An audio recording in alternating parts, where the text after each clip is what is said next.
दिल्ली हमेशा से ही ऐतिहासिक रूप से केंद्र बिंदु रहा है।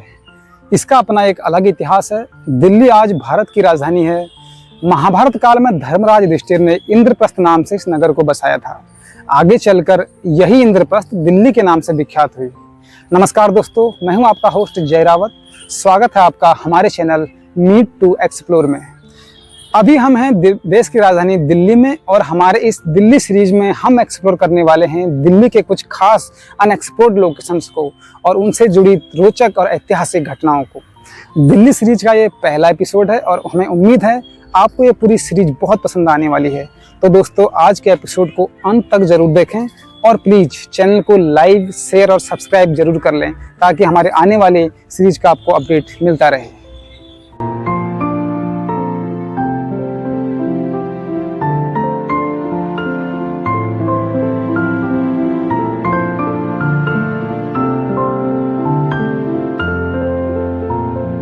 अभी हम हैं दिल्ली के कुतुब मीनार परिसर में। दिल्ली का जिक्र आए और कुतुब मीनार की बात न हो, ये संभव नहीं है। खैर, हम कुतुब मीनार पर विस्तृत वर्णन इसके बात करेंगे। अभी हम बात करते हैं कि दिल्ली का नाम दिल्ली कैसे पड़ा। वैसे तो कई मत प्रचलित हैं, पर जो उनमें एक प्रमुख मत प्रचलित है वह है मौर्य वंश में एक राजा हुए, राजा दिलु, जिनके नाम से इस शहर का नाम दिल्ली पड़ा।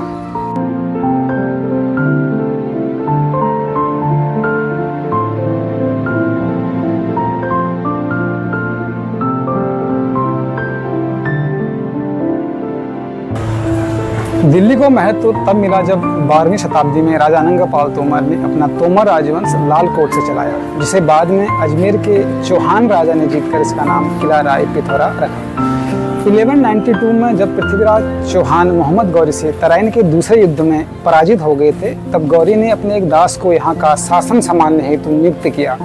वह दास कुतुबुद्दीन ऐबक था, जिसने 1206 से दिल्ली सल्तनत की स्थापना कर दास वंश का आरंभ किया। यहीं से इस कुतुब परिसर की कहानी शुरू होती है। भारत में इस्लाम का उदय 7वीं शताब्दी में हुआ। पहली बार वर्ष 712 में मोहम्मद बिन कासिम यमन से अखंड भारत के सिंध प्रांत पहुंचा और बड़े पैमाने पर लूटमार करना शुरू किया।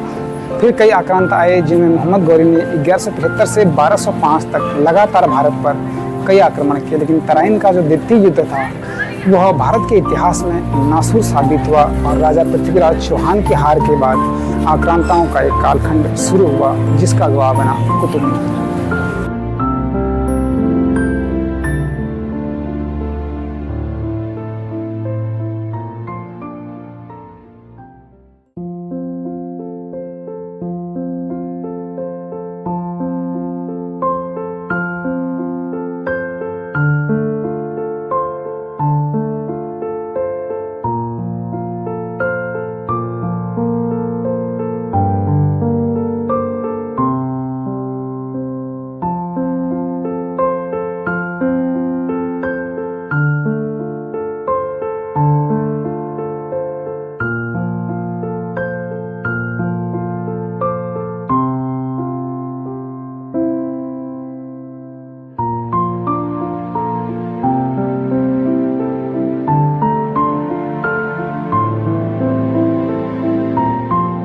बात की जाए तो यह परिसर कुल 24,000 वर्ग मीटर में फैला हुआ है।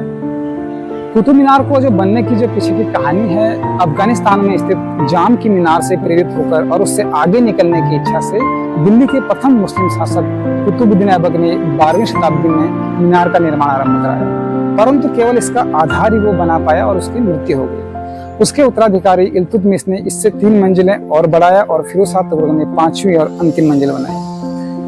कुतुब मीनार ईंट से बनी विश्व की सबसे ऊंची मीनार है। अगर इसकी ऊंचाई की बात की जाए तो 234 फीट यानी कि 73 मीटर के आसपास इसकी ऊंचाई है। इसके अंदर 371 सीढ़ियां हैं जो आपको अंतिम छोर तक लेके जाती हैं। अगर इसके तल का व्यास की बात की जाए तो 14.3 मीटर इसका तल का व्यास है, जो नीचे का घेराव होता है, और शिखर की अगर बात की जाए तो 2.75 मीटर है। यूनेस्को ने विश्व धरोहर स्थल के रूप में 1993 में इसे मान्यता दी और इसे अपने यूनेस्को वर्ल्ड हेरिटेज में शामिल किया। कुतुब मीनार की पहली 3 मंजिल लाल बलुआ पत्थर से बनाई गई है और तीसरी और चौथी मंजिल मार्बल और बलुआ पत्थर के मिक्स बनी है। लाल और बफ सैंडस्टोन से बनी भारत की यह सबसे ऊंची मीनार है।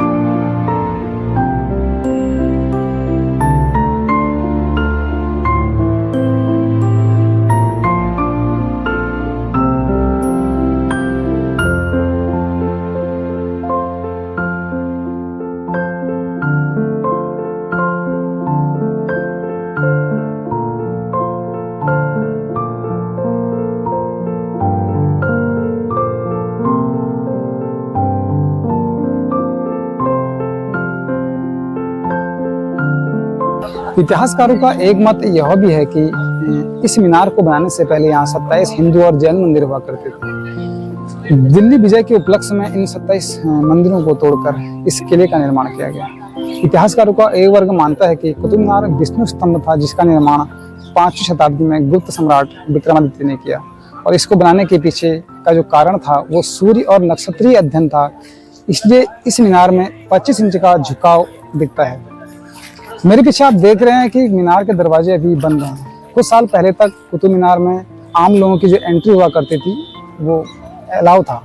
4 दिसंबर 1981 में लोगों के साथ एक भयानक हादसा यहाँ पर हुआ, जिसके बाद अंदर भगदड़ मची और इस भगदड़ में 45 से ज़्यादा लोगों की मृत्यु हो गई। इस हादसे के बाद कुतुब मीनार का दरवाज़ा हमेशा के लिए बंद कर दिया। आप मेरे पीछे देख रहे होंगे कि दरवाज़ा अभी भी बंद है।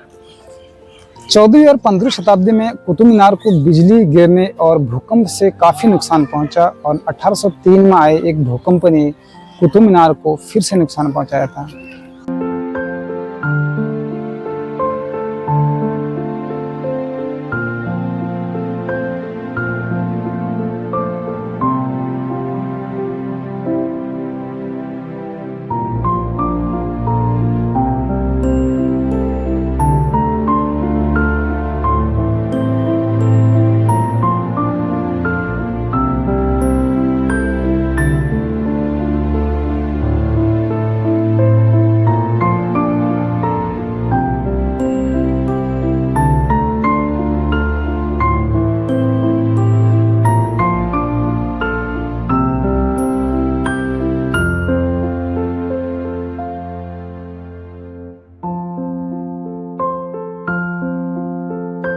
कुतुब कॉम्प्लेक्स में ही हमें कुछ दूर चलने पर एक पिलरों से बना मॉन्यूमेंट दिखता है। यह है कुव्वतुल इस्लाम मस्जिद। इसका निर्माण गुलाम वंश के शासक कुतुबुद्दीन ऐबक ने दिल्ली विजय के उपलक्ष्य में तथा इस्लाम धर्म को प्रतिष्ठित करने के उद्देश्य से 1192 में बनवाया था। इसे बनने में 4 वर्ष का समय लगा और यह 121 फुट लंबी और 150 फुट चौड़े चबूतरे पर बना है। प्रसिद्ध इतिहासकार जॉन मार्शल के अनुसार इसका निर्माण 27 हिंदू जैन मंदिरों के विध्वंस पर किया गया था। मस्जिद में लगी जाली, स्तंभ और दरवाजे मंदिरों के ही अवशेष हैं। ब्रिटिश शासनकाल में एएसआई ने साल 1871 और 72 में एक वरिष्ठ ऑफिसर जेडी बैगलर की लीडरशिप में सर्वे करवाया था, और इसमें भी दावा किया गया था कि बनी हुई मस्जिद से पहले यहाँ मंदिर था। इस मस्जिद में हिंदू संस्कृति की झलक स्पष्ट रूप से दिखती है। कुतुब मीनार के परिसर पर गौर करें तो बाकी निर्माण में अवशेष ही अवशेष नजर आते हैं। कहीं पर मूर्तियों के चेहरे तोड़े हुए, कहीं पर खंभे निकाले हुए दिखते हैं, और ये सारे खंभों की ऊंचाई भी लगभग बराबर है। इन खंभों पर वैष्णव कलाकृतियां, अवतार, अनंत सर्प में नारायण की मूर्तियां चिन्हित हैं। हैरानी की बात यह है कि कई सारे लोग यहाँ पर पड़े इन मंदिरों के अवशेषों के ऊपर चढ़कर फोटोज और सेल्फीज लेते हैं। मॉन्यूमेंट के चारों ओर आपको आज भी मंदिरों के अवशेष पड़े हुए मिल जाएंगे।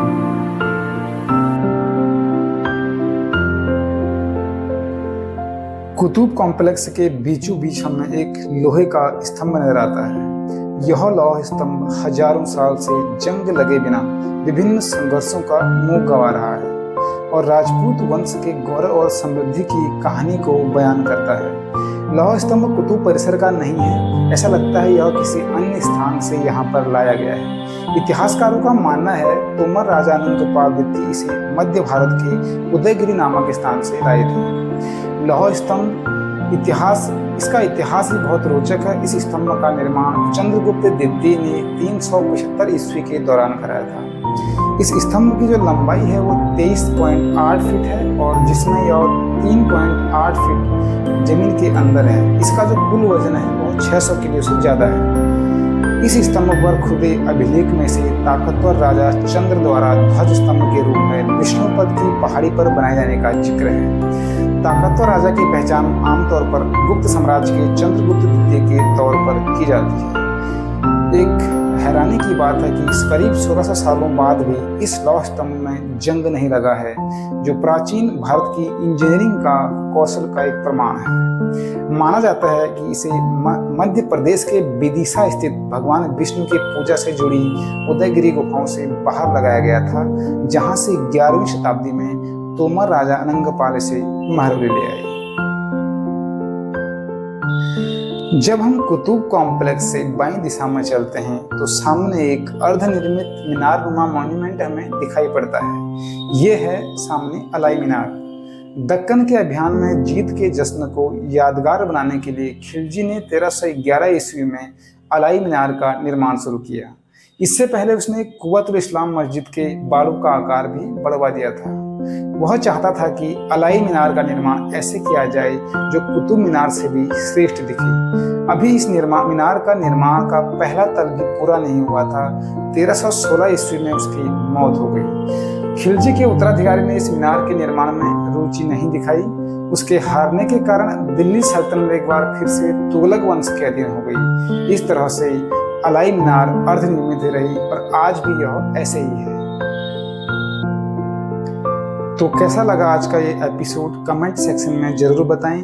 आपके पास अगर किसी न्यू लोकेशंस के बारे में कोई आइडिया हो तो हमारे साथ शेयर करना ना भूलें और एक बार चैनल को सब्सक्राइब जरूर कर लें और लाइक शेयर करना ना भूलें। फिर मिलेंगे दिल्ली सीरीज के एक नई इंटरेस्टिंग एपिसोड के साथ। तब तक के लिए आपसे देते हैं विदा।